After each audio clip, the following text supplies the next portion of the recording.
Jacob August Weish was born in the small town of Ribe, Denmark in 1849, where he lived until he was 21 years old. At the age of 21, with nothing more than a lock of hair from his future wife and $40 to his name, he immigrated to America, living in New York City, where he began work as a police reporter.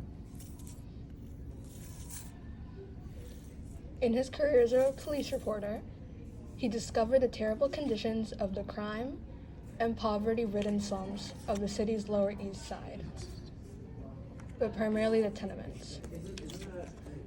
Buildings where the immigrant population of New York City lived that were in awful states, yet mostly ignored by the government.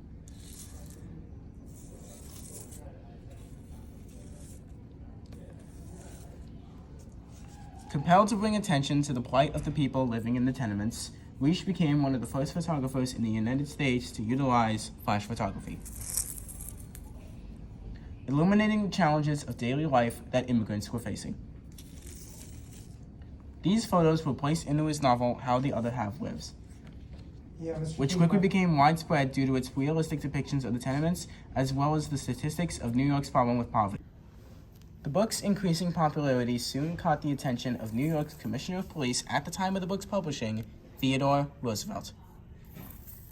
Roosevelt immediately took action to close down the tenements and poorhouses, and outright coined the term muckraking journalism, a term for journalists that wiped away the muck of society by displaying its problems. When referring to Weish, who became a shining example of the kind of exposés that muckrakers would produce to bring attention to the issues of modern life.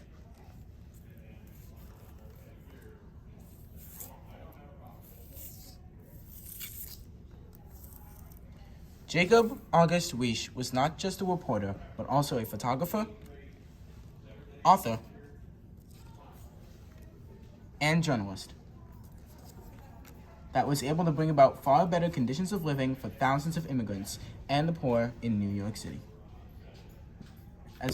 as well as leaving an impact on the world of photography. With many muckrakers in replicating his methods of flash photography to give the wider population enlightenment on the serious issues plaguing the societies they live in.